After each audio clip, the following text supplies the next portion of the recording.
Shalom semuanya, tenang kembali bersama saudara dalam program Deep Talk with Pase di Tadarusan Alkitab, di mana kita membaca Alkitab, kemudian kita coba menafsirkannya dengan sederhana sekali ya, dengan apa adanya yang kita bisa baca di Alkitab kita ini.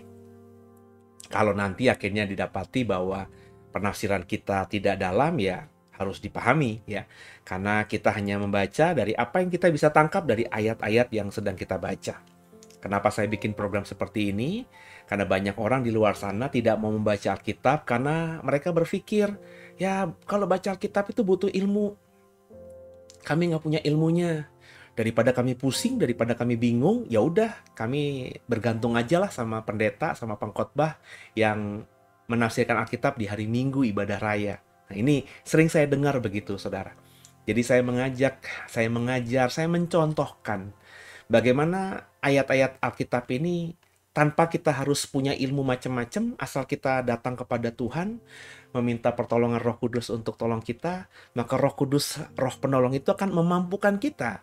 Sehingga di tengah ketidak memiliki skill teologi, ilmu tafsir, bahasa asli, bla bla bla bla, Alkitab juga bisa kita nikmati, kita bisa temukan kebenarannya dengan wow begitu saudara ya. Semoga saudara terinspirasi ya. Itu kenapa program ini saya buat, dan program ini sudah hampir setahun lebih saudara, dan kita hampir menyelesaikan semua perjanjian baru. Dan saya bersyukur ya Bapak Ibu, paling tidak kalau kita lihat angka viewernya itu bertahan di 200, 300, 200, 300. Jadi kalau kita berandai-andai 25% saja dari 200-300 itu yang konsisten, berarti kurang lebih ada sekitar 50 orangan lebih mungkin saudara yang konsisten mengikuti program ini dari awal ketika kita mulai tadarusan Alkitab di Injil Lukas sampai sekarang di Tesalonika pasal yang kelima hari ini. Dan saya bersyukur ya, meskipun nggak banyak, tapi ya berharaplah dari sekitar 50 orang Bapak Ibu yang konsisten mengikuti program ini, masakan nggak ada satu dua yang akhirnya punya pemahaman yang benar tentang imannya dan kemudian mau membagikan apa yang dia imani itu kepada orang di sekitarnya. Jadi kan yang saya inginkan agar lewat program ini ada efek domino gitu ya. Ada banyak orang yang akhirnya termotivasi untuk memiliki keberanian untuk mengajar Alkitab, kemudian mengajak orang lain juga menyukai membaca Alkitab, sehingga akhirnya semakin banyak pecinta Alkitab. Jadi klub membaca Alkitab itu nggak banyak, saudara. Kalau dibuat di gereja, mungkin awalnya bulan pertama karena keingintahuan itu pesertanya mungkin bisa membludak. Tapi lambat laun beriringnya waktu, ya paling peserta yang terus konsisten itu tinggal beberapa. Saya pernah membuatnya dulu di gereja. Jadi datang ke gereja, saudara, setiap pagi. Ya, kita datang untuk membaca Alkitab dan juga ya seperti tadarusan Alkitab gini. Waktu awal-awalnya banyak orang yang datang ya. Tapi lama-lama ya berkurang. Karena tadi ya saudara ya, memang ada godaan besar dari diri kita dan juga Satan mungkin yang tidak menyukai kita semakin mengenal Tuhan lewat pembacaan Alkitab kita. Jadi tantangannya Bapak Ibu untuk membaca Alkitab, I know, saya tahu saudara ya.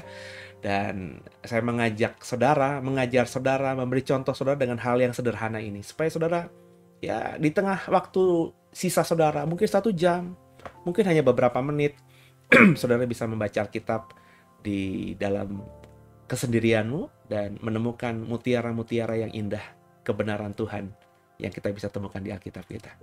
Oke, sebelum kita mulai, kita tundukkan kepala, kita doa.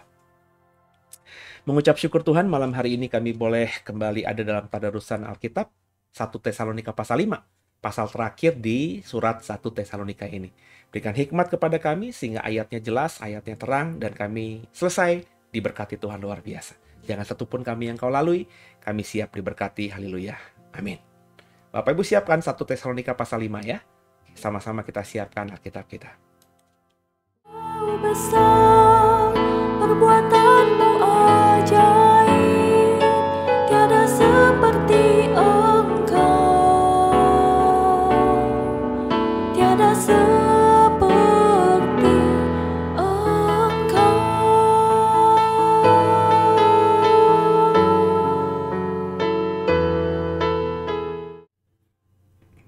Ya, kok kesini lagi? Kita langsung saudara ke dalam ayatnya ya. Saya minta maaf, saya langsung ke ayatnya. Nah, ini yang benar. Jadi salah mencet klik ya di mouse ya, saudara ya. Kita masuk di 1 Tesalonika pasal 5, perikopnya diberi judul Lembaga Alkitab Indonesia Berjaga-jaga bersama saya. Tetapi tentang zaman dan masa, saudara-saudara, tidak perlu dituliskan kepadamu. Karena kamu sendiri tahu benar-benar bahwa hari Tuhan datang seperti pencuri pada malam. Apabila mereka mengatakan semuanya damai, aman, maka tiba-tiba mereka ditimpa kebinasaan. Oleh kebinasaan. Seperti seorang perempuan yang hamil ditimpa oleh rasa sakit bersalin, mereka pasti tidak akan luput. Tapi kamu, saudara-saudara, kamu tidak hidup di dalam kegelapan. Sehingga hari itu tiba-tiba mendatangi kamu seperti pencuri. Karena kamu semua adalah anak-anak terang dan anak-anak siang. Kita bukanlah orang-orang malam atau orang-orang kegelapan. Sebab itu baiklah jangan kita tidur seperti orang-orang lain, tapi berjaga-jaga dan sadar. Sebab mereka yang tidur waktu malam, dan mereka yang mabuk waktu malam. Tapi kita yang adalah orang-orang siang, baiklah kita sadar, berbaju jirahkan iman dan kasih, dan berketopongkan pengharapan keselamatan. Karena Allah tidak menetapkan kita untuk ditimpa murka, tetapi untuk beroleh keselamatan oleh Yesus Kristus Tuhan kita, yang sudah mati untuk kita, supaya entah kita berjaga-jaga, entah kita tidur, kita hidup bersama-sama dengan Dia. Karena itu nasihatilah seorang akan yang lain, dan saling membangunlah kamu seperti yang memang kamu lakukan. Jadi kembali di dalam surat ini kita bisa membaca di pasal 5 bagaimana Paulus mengajar sekaligus memuji bagaimana sikap jemaat Tesalonika. Tantangan jemaat Tesalonika yang hidup di kota Tesalonika dengan budaya Yunani yang sangat kuat, dengan filsafatnya dan logikanya yang begitu tajam, ini berat loh saudara. Besar kemungkinan mungkin lebih berat dari kita sekarang ini. Karena kalau orang yang berlogika tinggi, berfilsafat tinggi itu yang berkali-kali saya bilang lewat beberapa tadarusan sebelumnya, untuk bisa menerima Tuhan Yesus sebagai Tuhan Juru Selamat itu pasti butuh proses panjang dan ya ada intervensi kuasa Roh Kudus untuk memilih atau tidak memilih mereka, itu maksud saya. Ya, saya sudah menemukan beberapa kali dalam pelayanan saya mengajar orang yang berlogikanya begitu dalamnya. Dan saya jujur cukup kesulitan untuk menjelaskan tentang Yesus saya kepada orang yang memang berlogika dan punya filsafat tinggi, saudara.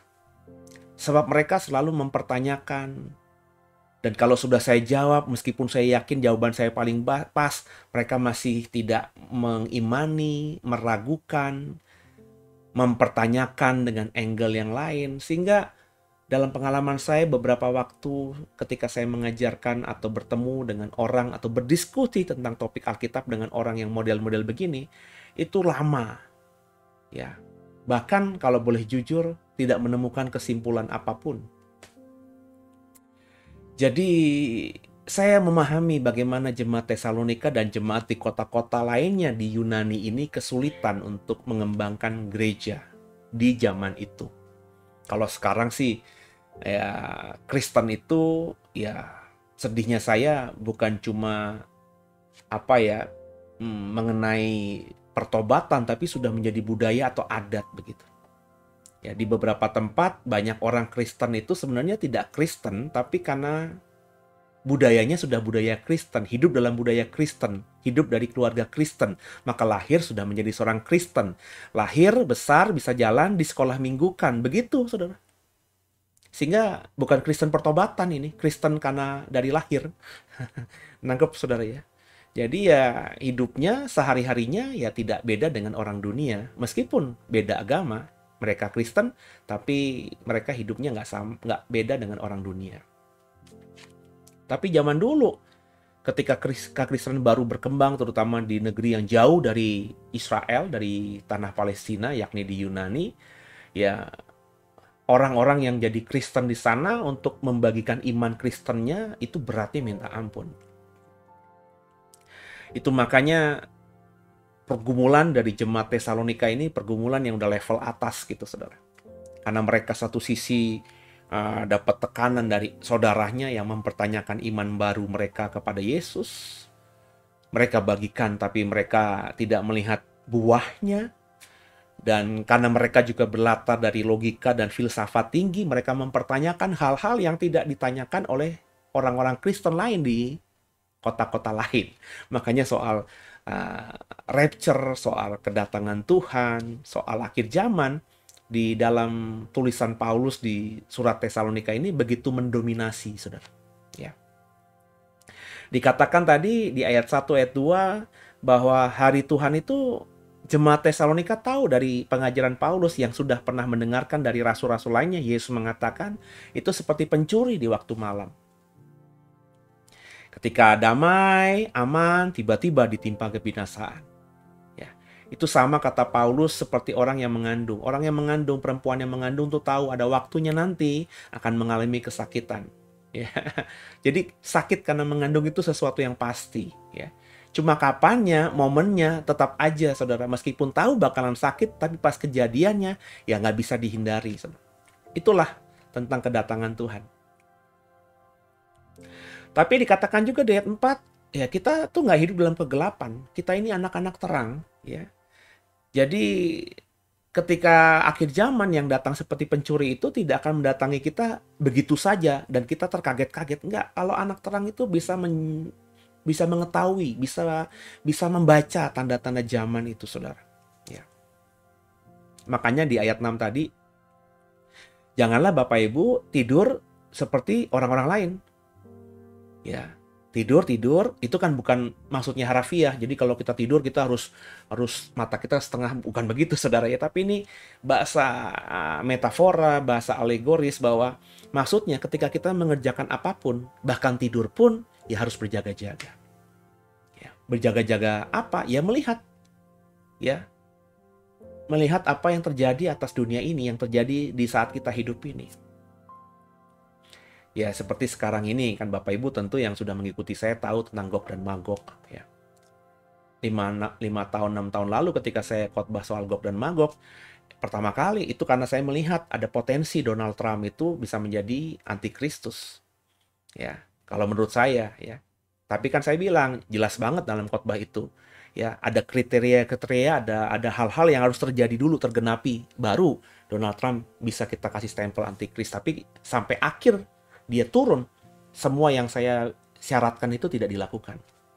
Saya kenapa membaca Donald Trump itu bisa jadi potensi antikristus? Karena dalam kampanyenya dia berkata dia akan memindahkan ibu kota kedutaan besar Amerika dari Tel Aviv ke Yerusalem.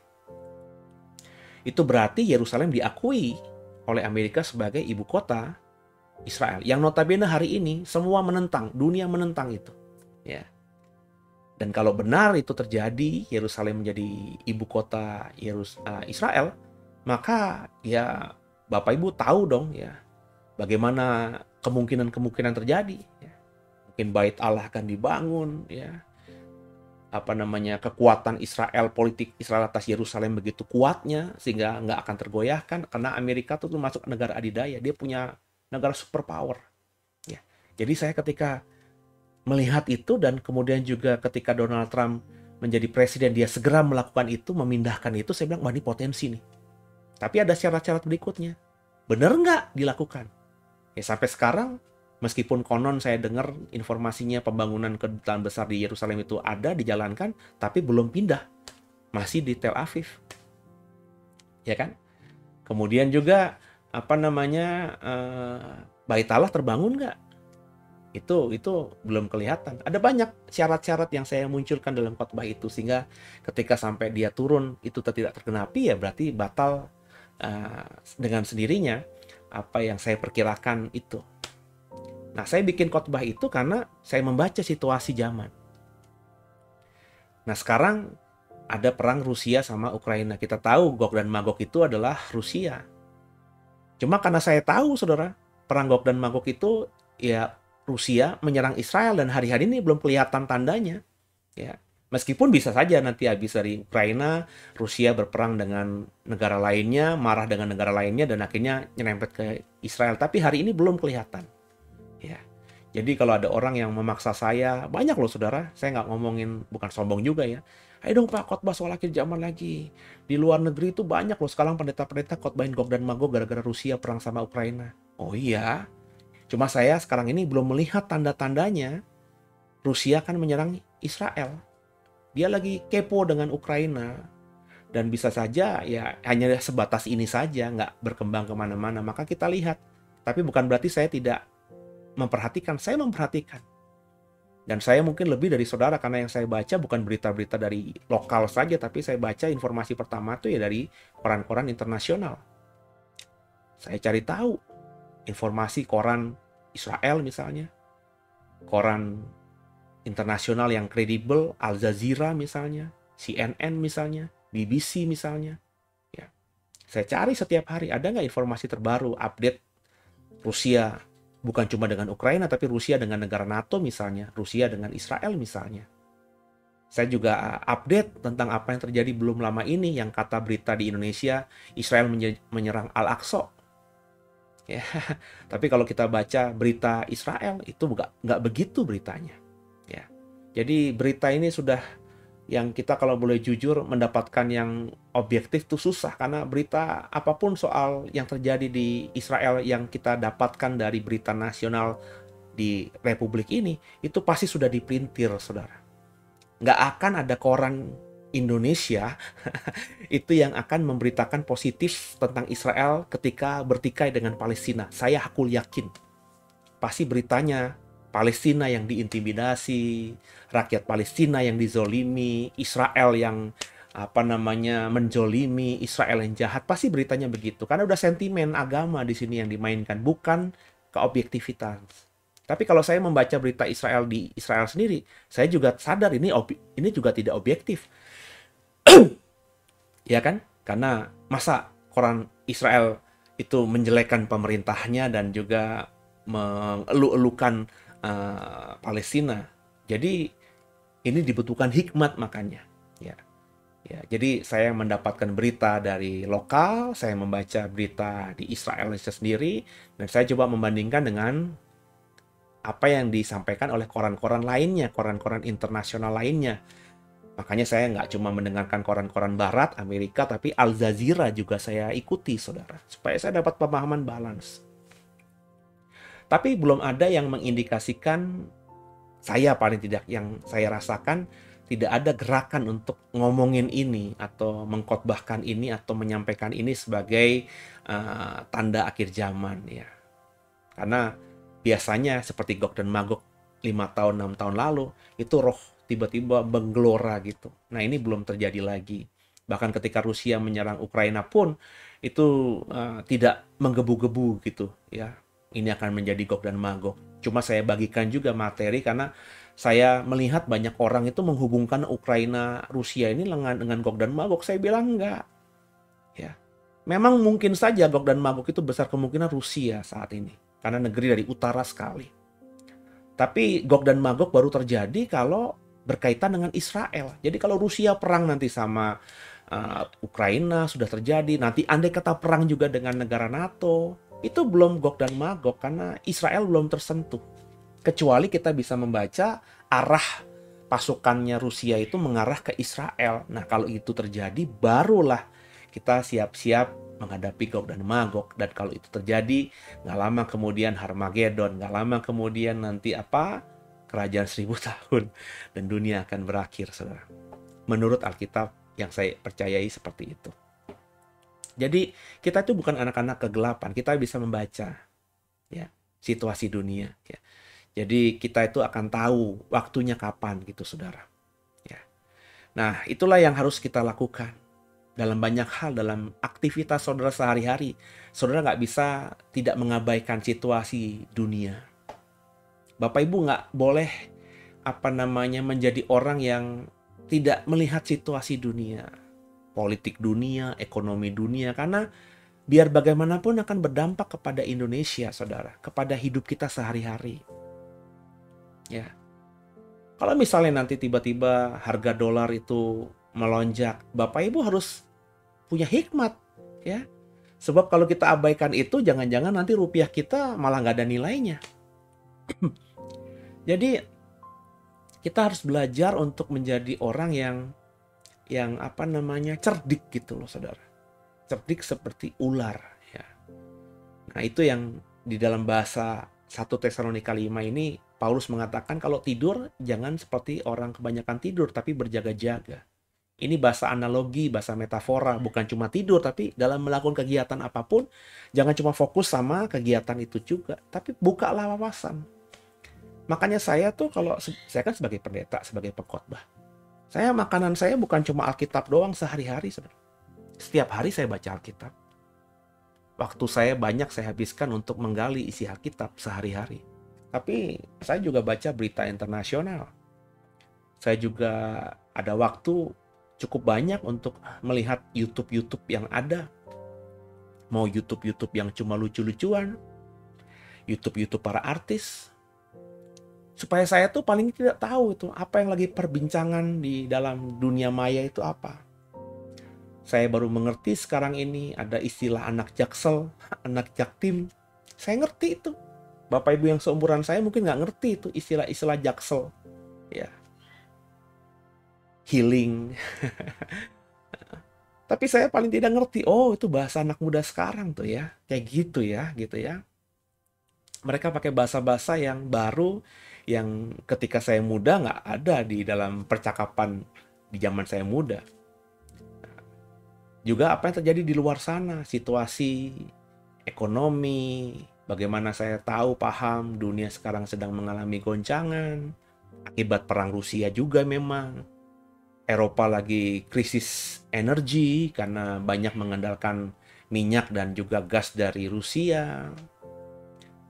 Ukraina juga yang menjadi sumber energi juga sedang terkendala. Ukraina itu kan punya tenaga nuklir yang cukup besar, saudara. Dan teknologi Ukraina juga cukup luar biasa. Sekarang ini lagi habis-habisan dia digempur sama Rusia. Maka dampaknya juga terhadap Eropa. Paling tidak Eropa bagian utara yang dekat dengan Rusia dan Ukraina. Nah kalau itu berkaitan dengan negara NATO, maka NATO punya masalah juga. Makanya nggak heran sekarang inflasi di Inggris lagi tinggi-tingginya, saudara. Begitu juga Jerman. Kalau Bapak Ibu sedang mengikuti kampanye Presiden Prancis, ini menarik, saudara. Ya, ada Macron yang mencalonkan diri lagi, dan menariknya semua pemimpin Eropa Barat itu meminta rakyat Prancis memilih Macron. Ini lucu-lucu amat gitu ya. Yang milih mestinya rakyat Prancis, tapi sekarang yang kampanyain adalah, misalnya kita baca di koran, kanselir Jerman juga ngomong, pilihlah Macron gitu ya. Presiden Prancis sekarang yang untuk terpilih kembali gitu maksud saya. Ya. Ini menarik gitu saudara ya. Jadi sudah kampanye pemimpin sebuah negeri itu yang jadi juru kampanyenya pemimpin negeri lain. Saya nggak tahu nanti di 2024. Bisa saja nanti ya, yang menjadi calon presiden 2024 itu ternyata dikampanyekan atau juru kampanye misalnya Perdana Menteri Singapura, misalnya Perdana Menteri Malaysia, Sultan Brunei, mungkin ikut-ikut ayo pilihlah si A, B, C. Nah ini harus kita baca sebagai politik yang mulai berubah, saudara. Nanti ke depannya kalau ini tidak henti, ya berarti independensi dari sebuah negara merdeka atau negara tertentu itu ya sudah semakin bias. Karena terpilihnya pemimpin suatu negara dipengaruhi oleh pemimpin negara lainnya. Bapak Ibu perhatikan ini. Kita lihat saja nanti. Bapak Ibu nggak sampai ke sana kan. Tapi saya mendapatkan memahami ini. Ini menarik ini. Lawannya Macron kalau nggak salah seorang perempuan, saya lupa namanya gitu ya. Itu yang berjanji kalau nanti terpilih jadi pemimpin, dia tidak akan mengizinkan perempuan muslim berhijab di sana atau memakai kerudung di sana. Wah, ini kacau, saudara. Jadi ini sekarang di Prancis ya, sebagai barometer negara yang cukup berpengaruh di Eropa, ini sedang kita lihat nih. Sebab saya percaya nanti apa yang terjadi di Prancis, siapa yang terpilih itu akan mempengaruhi juga nanti negara-negara Eropa lainnya. Ya. Karena mereka kan sudah menjadi Eropa bersatu, ya. Saling kait-mengkaitkan dengan mata uang yang sudah disamakan, yakni pakai euro itu. Jadi Bapak Ibu membaca situasi-situasi ini. Saya melihatnya dari jauh, saya mengamatinya day by day. Kalau tiba-tiba Tuhan gerakan untuk saya sampaikan kepada saudara, maka saya pasti akan khotbahkan atau buat programnya. Kalau tidak, ya saya hanya mengamati saja. Ya. Tapi paling tidak saya berjaga-jaga. Sehingga kalau saya tahu ini waktunya udah dekat, saya pasti akan beritahu saudara. Pasti. Itulah gunanya brothers in Christ, saudara. Ya. Jadi kalau saudara juga tahu bahwa saudara mendapatkan sesuatu yang mungkin saya tidak peka di situ, ya bagikan. Kalau saudara malu membagikan kepada orang, coba kalau saudara terbuka dengan saya, bisa hubungi saya dan membagikan apa yang Tuhan taruhkan di hatimu kepada saya. Nanti tentu saya tidak akan langsung membagikannya kepada banyak orang. Saya akan gumuli dalam doa.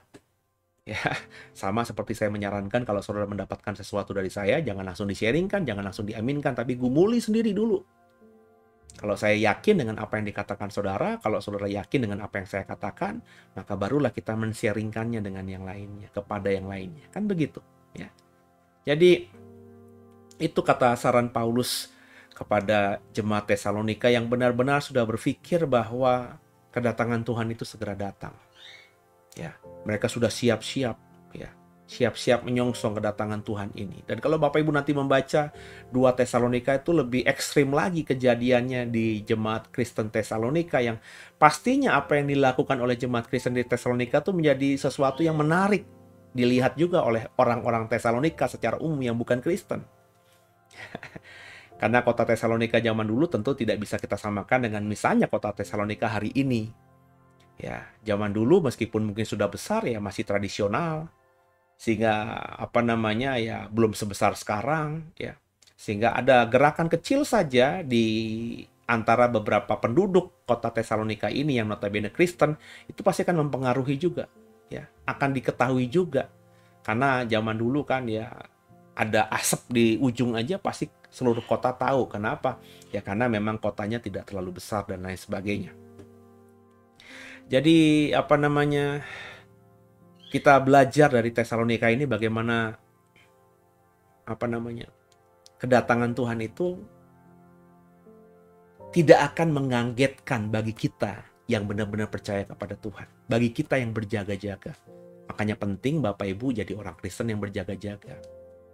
Sehingga ketika nanti itu terjadi dan kita diizinkan masuk ke sana, kita nggak akan seperti orang yang gagap, seperti maafkan saya ketika orang di zaman dulu tsunami hebat di Aceh itu nggak berjaga-jaga, akhirnya mati binasa banyak. Nah nanti kejadian akhir zaman nggak akan seperti itu. Kita akan lihat tandanya nanti. Kalau itu bicara mengenai fenomena alam, kita bisa melihat apa yang terjadi di angkasa. Ya, kok cuaca begini, kok awan begini, ya, kok udara jadi begini. Orang yang benar-benar berjaga-jaga itu pasti akan bisa merasakan di hatinya something wrong nih. Ya. Kok ekonomi begini melambat, ya. Kok politik begini, kok situasi dunia jadi chaos, kita langsung ngeh gitu. Wah, ini sudah akhir zaman. Jadi paling tidak kita yang berjaga-jaga kita akan bisa menguasai diri kita. Dan kalau kita ya sudah sampai pada keyakinan bahwa Tuhan segera datang, kita bisa mempersiapkan diri kita dengan baik. Sehingga andai kata Tuhan datang benar-benar menjemput kita, kita bisa didapatinya sedang sungguh-sungguh menantikannya. Makanya jadilah orang Kristen yang berjaga-jaga, saudara. Nah, kita punya kepekaan itu, ya kalau kita Bapak Ibu dan saya baca Alkitab, suka baca Alkitab. Gitu ya saudara ya. Ayat yang berikutnya, nasihat-nasihat.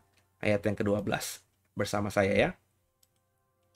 Kami minta kepadamu saudara-saudara supaya kamu menghormati mereka yang bekerja keras di antara kamu, yang memimpin kamu dalam Tuhan dan menegur kamu. Dan supaya kamu sungguh-sungguh menjunjung mereka dalam kasih karena pekerjaan mereka. Hiduplah selalu dalam damai seorang dengan yang lain. Kami juga menasihati kamu saudara-saudara, teguhlah mereka yang hidup dengan tidak tertib. Hiburlah mereka yang tawar hati, belalah mereka yang lemah, sabarlah terhadap semua orang. Perhatikanlah, supaya jangan ada orang yang membalas jahat dengan jahat. Perhatikan itu saudara. Tapi usahakanlah senantiasa yang baik terhadap kamu masing-masing dan terhadap semua orang. Bersukacitalah senantiasa, tetaplah berdoa, mengucap syukurlah dalam segala hal, sebab itulah yang dikehendaki Allah di dalam Kristus Yesus bagi kamu. Janganlah padamkan roh, dan janganlah anggap rendah nubuat-nubuat. Ujilah segala sesuatu dan peganglah yang baik. Jauhkanlah dirimu dari segala jenis kejahatan. Ketika Paulus membagikan apa yang dia paham soal kedatangan Tuhan, bagaimana kedatangan Tuhan itu datang seperti pencuri, tapi kamu kalau berjaga-jaga, maka kita akan tahu kapan kedatangan Tuhan itu. Kemudian Paulus mengingatkan pesan-pesan yang luar biasa luhur, luar biasa dalam, bahwa kita harus mempersiapkan diri kita dengan baik.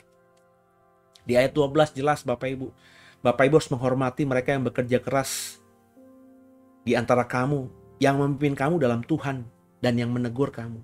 Ini saya tidak ngomong karena saya pendeta, tapi ayatnya jelas. Paulus mengajarkan Bapak Ibu.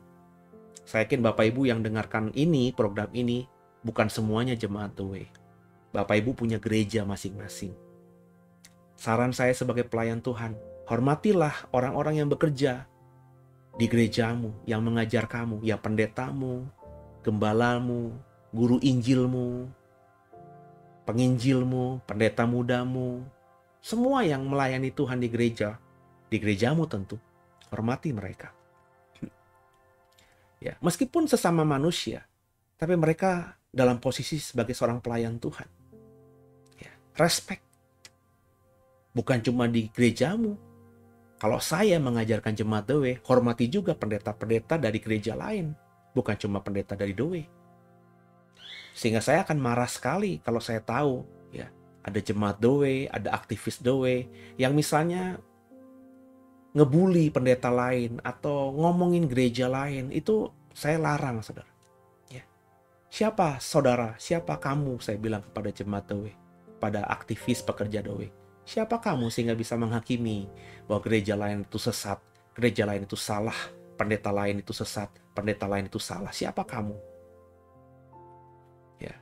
Kalau kau tahu merasa dia sesat, mereka sesat, bawa dalam doa. Kalau ada jalan bisa ketemu mereka langsung, nasihati mereka. 4 mata. Tapi kalau nggak ada kesempatan, bawa dalam doa. Bukan dengan sosial mediamu, menyesat-nyesatkan orang, nyindir orang sana, nyindir orang sini. Seolah-olah kau berkata kepada dunia, saya benar, mereka yang jahat. Hati-hati dengan tanganmu ini, saudara. Ya, hati-hati. Terlebih kalau saudara bisa nyebut orang, menunjukkan bulianmu tertuju pada satu orang. Hati-hati, saudara. Hati-hati. Jangan mengusik hamba Tuhan, saudara. Hamba Tuhan itu kalau salah, biarlah Tuhan nanti yang menghakimi mereka. Dan penghakiman Tuhan atas orang yang mengajar firman Tuhan, itu jauh lebih berat. Percayalah sama saya. Itu kenapa saya berhati-hati ketika saya mengajar, saudara. Mengajar apapun, saya bukan tipikal orang yang mengajar karena kalau saya ajar ini akan jadi viral. Akan jadi sesuatu yang menarik. Enggak, itu jauh dari pikiran saya. Saya hanya mengajar yang Tuhan taruhkan di hati saya. Bahkan dalam ibadah hari Minggu pun. Minggu lalu saya bilang saya akan ngomongin soal dunia orang mati. Tiba-tiba minggu ini saya khotbah tentang apa? Tentang Hawa. Apakah saya tidak konsisten? Enggak, karena dalam sepanjang minggu ini ketika saya sudah mempersiapkan khotbah soal dunia roh ya. Tuhan bilang jangan, belum waktunya, bukan saatnya. Ajarkan ini dulu. Lah saya mau tunduk aja sama Tuhan. Sehingga materi minggu kemarin soal Hawa itu yang saya bagikan dalam ibadah di The Way. Soal dunia roh, dunia Allah mati, dunia orang mati, itu nanti tunggu Tuhan buat saya sejahtera untuk menyampaikannya kepada saudara, entah lewat YouTube kah, entah lewat ibadah hari Minggu. Kenapa? Karena saya semata-mata paham, saudara. Ya. Kalau saya mengajar salah, aduh saudara, penghukuman dari Tuhan itu luar biasa. Makanya daripada saudara salah nanti dengan menyesat-nyesatkan orang lain yang menjadi pendeta atau pengkhotbah, lebih baik serahkan mereka kepada Tuhan. Kalau mereka salah, mereka nanti akan dihakimi Tuhan dengan luar biasa. Bukan bagian kita. Perhatikan ayat 12 yang ada di Tesalonika 5 ini. Kemudian juga bukan saja harus menghormati, tapi ayat 13, kamu harus sungguh-sungguh menjunjung mereka dalam kasih. Hiduplah damai seorang dengan yang lain. Jadi saya jujur saya sangat sedih kalau ada jemaat gereja satu menjelekan pendeta gereja lainnya. Dan ini kelihatan saudara di dalam sosial media kita. Saya ada diundang di salah satu grup WhatsApp yang isinya semua pendeta saudara. Ya di atas ya, tidak di atas tidak. Pendeta-pendeta ternama semuanya. Saya ini kayak anak bawang gitu saudara. Karena mereka jauh lebih senior, punya nama banyak, punya nama besar, dan juga jabatan mereka dalam gereja mereka dan juga gereja mereka besar tentunya, dalam organisasi juga orang-orang ternama semuanya. Teolog-teolog handal, pendeta-pendeta ternama di Indonesia. Ada kasus beberapa waktu yang lalu tentang seorang pendeta besar yang keluar dari organisasi sinodenya, dan ramailah di grup WhatsApp itu ya, saling menjelek-jelekan antara kubu yang keluar dengan kubu yang ditinggalkan. Saya bilang ini hamba-hamba Tuhan kok begini ya. Dan itu bukan sinode saya. Ya, saya anak bawang nih. Ya di atas ya, tidak di atas tidak. Tapi saya bilang ini nggak benar. Setelah saya berdoa, karena itu terus tektok terus tuh. Ya, di grup WhatsApp itu sering kok pendeta begini gitu kan, saling kurang lebih kubu yang satu membela dirinya menjelekkan kubu yang lainnya membela dirinya mereka benar, menjelekkan yang lainnya. Saya akhirnya bersuara. Saya cuma kalimat begini, Bapak-bapak, para hamba Tuhan yang melayani Tuhan yang terhormat, yang saya hormati, mohon jika ada perbedaan doktrinal, perbedaan atau permasalahan di organisasi saudara, di organisasi sinode Anda, jangan dibawa dalam grup WhatsApp ini. Sebab di sini kita berlatar dari sinode yang berbeda-beda, dari gereja yang berbeda-beda, termasuk saya bilang itu. Saya gembala dari JKI The Way, dari gereja namanya The Way, yang berindukkan pada sinode JKI. Dan saya tidak tahu apa-apa tentang apa yang terjadi pada organisasi kalian. Tapi saya jadi tahu gara-gara semuanya saling bicara soal ini di grup ini. Jadi lebih baik tolong dihentikan. Dan kalau memang ada yang harus didiskusikan, silahkan berdiskusi di luar grup ini. Saling japri, itu lebih bijak. Wah, saya ketika ngomong itu saudara, saya memberanikan diri sungguh. Kenapa? Karena saya merasa saya paling termasuk yang muda lah di situ. Yang gelar teologi saya dan pemahaman teologi saya itu masih baru, sedangkan mereka sudah termasuk dosen-dosen saya, senior-senior semuanya. Intinya saudara, kita berbeda itu pasti, tapi jangan saling menjelek-jelekan. Ya, harus kita menjadi agen pembawa damai sejahtera dengan yang lainnya. Di ayat 13 jelas. Memang kalau ada yang gak tertib harus ditegur, kata ayat 14. Tapi tegurlah mereka dengan kasih. Kita juga harus menghibur yang sedang tawar hati. Ya. Ayat 15 perhatikan, jangan ada yang membalas yang jahat dengan yang jahat. Usahakanlah baik terhadap semua orang. Jadi kalau ada orang yang jahat sama kita diperlakukan tidak baik oleh orang, jangan dibalas dengan kejahatan juga. Itu berat memang, tapi harus kita kerjakan. Ya, bersukacitalah senantiasa, tetaplah berdoa ayat 17. Mengucap syukurlah dalam segala hal karena itulah yang dikehendaki Allah. Dan janganlah padamkan roh. Berarti roh ini harus kita jaga, harus on fire. Jangan menganggap rendah nubuatan. Saya selalu berkata, nubuatan itu jangan kita tolak, tapi juga diuji. Jangan mentang-mentang kita nggak mau menganggap rendah nubuatan, terus kita dengerin aja, kita aminin aja, kita ikuti aja semua nubuatan. Jangan, perhatikan ayat 20-nya. Jangan anggap rendah nubuatan-nubuatan, titik memang, tapi ada ayat 21-nya. Ujilah segala sesuatu dan peganglah yang baik. Jauhkanlah dirimu dari segala jenis kejahatan. Jadi nubuatan itu harus diuji juga, saudara. Jangan tiba-tiba ada orang ngaku nabi, bernubuatan A, kita langsung share semua itu kepada orang lain. Nanti dulu, saudara. Ya, itu benar nggak? Diuji nggak? Uji itu ukurannya apa? Ya Alkitab, saudara.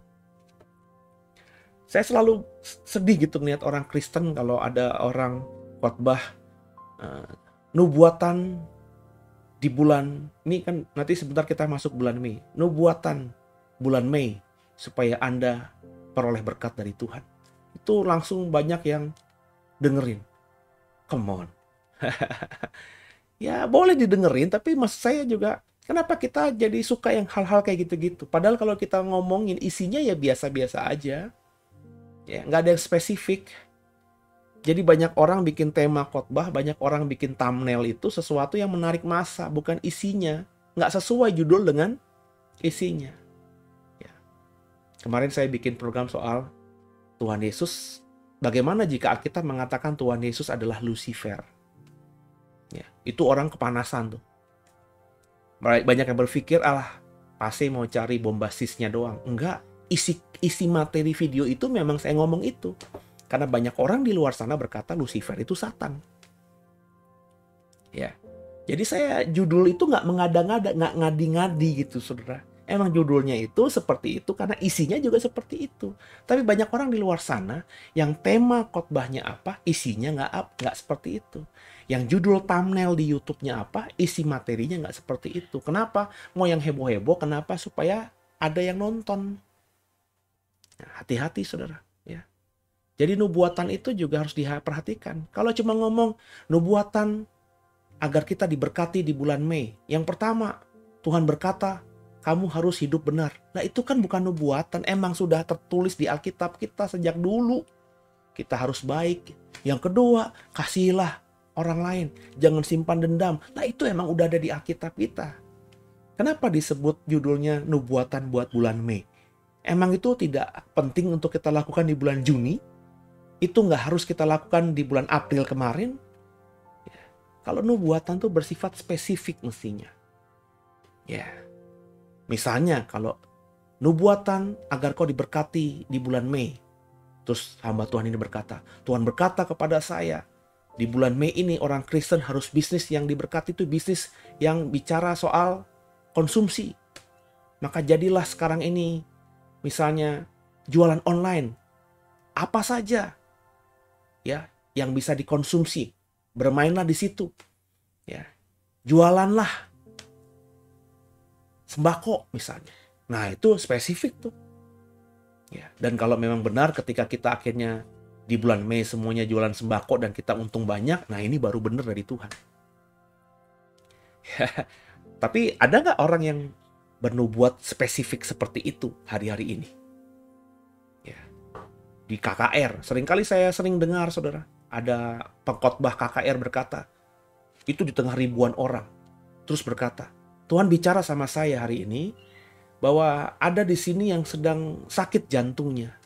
Bapak Ibu, masa ada 2.000 orang yang lagi datang di aula itu, ada 5.000 orang, 10.000 orang, belasan ribu orang di lapangan itu, masa nggak ada satu yang lagi sakit jantung, saudara, atau jantungnya lagi sesek? Apalagi ini KKR. KKR itu identik orang sakit mau datang supaya mengalami mujizat. Masa kan nggak ada orang yang sakit jantung yang datang ke tempat itu? Ini kan sesuatu yang ngadi-ngadi, saudara. Karena nggak spesifik. Ya, kalau benar-benar dia dari Tuhan, mungkin Tuhan akan ngomongnya begini kalau logika saya. Saya mendapatkan suara dari Tuhan, di sini ada yang sakit jantung, tapi bukan sakit jantung saja. Tuhan bicara sama saya, memberitahu saya bahwa rumah orang ini nomor 13. Ya. Tuhan, saya agak samar-samar nih. Tuhan berkata bahwa jalannya itu jalan nama buah. Terus saya melihat ada 3 orang yang tinggal di rumah yang sama dengan bapak ibu yang lagi sakit jantung. Nah, itu spesifik tuh saudara. Ya. Nomor rumahnya 13, nama jalannya nama buah, dan di rumahnya dia tinggal dengan 3 saudaranya. Nah, kalau ada yang seperti ini, maka itu baru benar nubuatan. Tapi kalau cuma bilang, di KKR di tengah ribuan orang, saya merasa di sini ada yang sedang tangannya linu. Ya iya, pasti ada lah. Kakinya lagi pincang, ya pasti ada lah. Matanya lagi kabur, ya pasti ada lah. Masa nggak ada, saudara? Jadi ini trik-trik dari orang-orang yang ingin mencari popularitas dari dunia pelayanan model begini banyak, saudara. Ujilah segala sesuatu. Peganglah yang baik, saudara. Yang terakhir, perikop terakhir ayat 23. Semoga Allah damai sejahtera menguduskan kamu seluruhnya, dan semoga roh, jiwa, dan tubuhmu terpelihara sempurna dengan tak bercacat dalam kedatangan Yesus Kristus Tuhan kita. Ia yang memanggil kamu adalah setia, ia juga akan menggenapinya. Saudara-saudara, doakanlah kami. Sampaikanlah salam kami kepada saudara, semua saudara dengan cium yang kudus. Demi nama Tuhan, aku minta dengan sangat kepadamu supaya surat ini dibacakan kepada semua saudara. Kasih karunia Yesus Kristus Tuhan kita menyertai kamu. Akhirnya surat 1 Tesalonika ini ditutup dengan salam.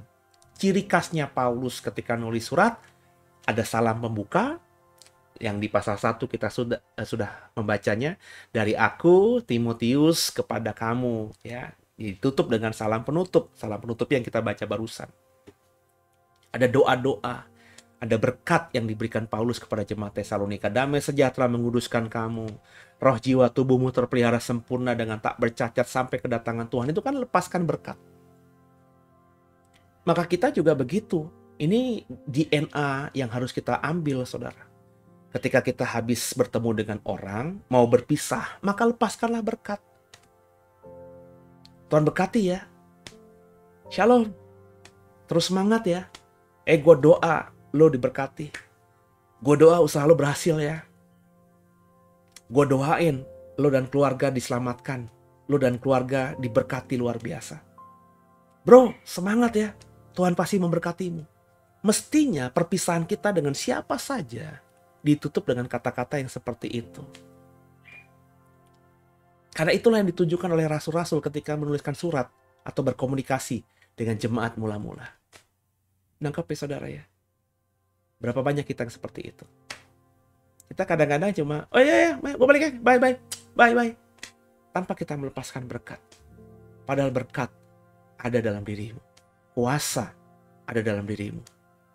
Bukankah apa yang kau ikat di bumi terikat di surga, kata firman Tuhan? Apa susahnya sih ngucapin berkat, melepaskan berkat dari kata-kata yang keluar dari bibir lidah kita kepada orang lain? Kau bertemu dengan orang lain, mestinya kan kau sadar orang lain itu orang yang baik. Karena kalau orang menemui orang yang tidak baik, kan berarti bodoh dia.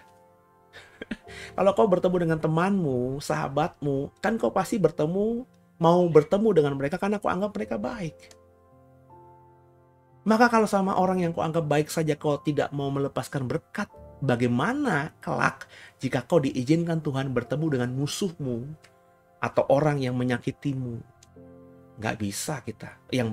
Orang yang baik di mata kita aja, kita nggak terbiasa mengucapkan berkat ketika kita berpisah dengan dia nanti. Bagaimana ketemu musuh paling ya, cih. Nah, ini yang harus kita koreksi dari hidup kita, saudara. Dan dikatakan tadi di kalimat terakhirnya, ya, Paulus meminta dukungan doa. Maka kalau saudara ketemu orang yang kau anggap lebih rohani, yang baik, orang percaya, saudara seimanmu, kalau kau mau berpisah, doain gue ya. Itu yang sering kan saya lakukan dalam mimbar juga. Doakan saya. Karena banyak juga orang-orang, saudara kadang-kadang, itu sering minta didoakan pendetamu, tapi kok nggak pernah doakan pendetamu. Ya nggak? Saya memang bukan pendetamu, tapi saya pelayan Tuhan. Kalau lagi dengar program ini, suka nggak suka, saya mohon doain saya. Kalau kau anggap saya salah dalam mengajar, doakan saya supaya saya bertobat dan saya tidak lagi mengajar yang salah. Kalau kau merasa yang saya ajarkan benar, doakan saya supaya saya terus bisa konsisten mengajarkan hal yang benar itu. Kan begitu. itulah seorang Kristen sejati. Nangkap saudara ya? Dan yang terakhir, kalimat terakhir ini, Paulus mengingatkan agar surat ini dibaca kepada semua orang. Itu kenapa nggak heran surat ini akhirnya juga ada di kota-kota lainnya. Di gereja-gereja di kota-kota lainnya. Karena memang Paulus itu ketika nulis surat, berkata agar surat ini juga bagikan kepada yang lainnya. Itu kenapa meskipun surat ini ditujukan kepada jemaat di Tesalonika, tapi akhirnya bisa menjadi bagian dari Alkitab Perjanjian Baru. Kenapa? Karena ketika di kanon, surat Paulus kepada jemaat Tesalonika ini ternyata dimiliki juga oleh jemaat-jemaat di kota-kota lainnya. Dan bahkan juga sudah diajarkan. Namanya memang Tesalonika, tapi di zaman itu sebelum Alkitab di kanon, sebelum Alkitab dibentuk, ya, disusun menjadi sebuah buku. Ini kitab Tesalonika atau surat Tesalonika sudah dipahami dan sudah diajarkan di banyak gereja lainnya di luar kota Tesalonika. Nangkap ya Bapak Ibu ya? Semoga dipahami, dimengerti, dan jadi berkat buat kita semuanya.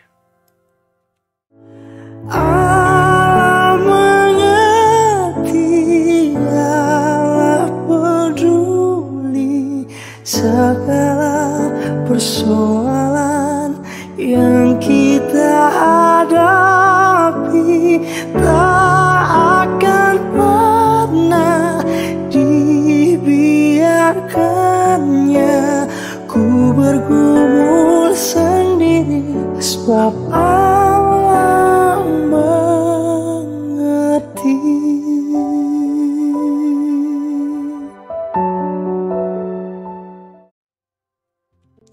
Haleluya. Sekian kita akhiri di 1 Tesalonika ini, pasal 5 pasal terakhir. Berarti lusa kita akan lanjutkan tadarusan Alkitab kita dengan surat 2 Tesalonika. Surat lanjutan dari surat 1 Tesalonika ini. Ini bukan surat yang langsung lanjutan gitu, tapi kalau Bapak Ibu melihat alur isinya, jadi dari Timotius yang Bapak Ibu sudah baca bersama saya tadi, yang dikirim Paulus ke Tesalonika untuk menguatkan iman mereka.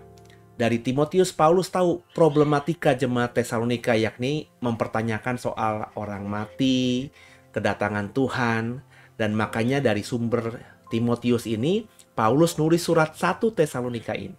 Sampailah surat ini di jemaat Tesalonika. Ternyata ketika surat ini sampai di jemaat Tesalonika, ada banyak penafsiran yang salah yang dipahami oleh jemaat Tesalonika. Sehingga hal-hal yang salah itu sampai lagi di telinganya Paulus. Sehingga akhirnya Paulus menuliskan surat 2 Tesalonika untuk meluruskan pemahaman yang salah itu.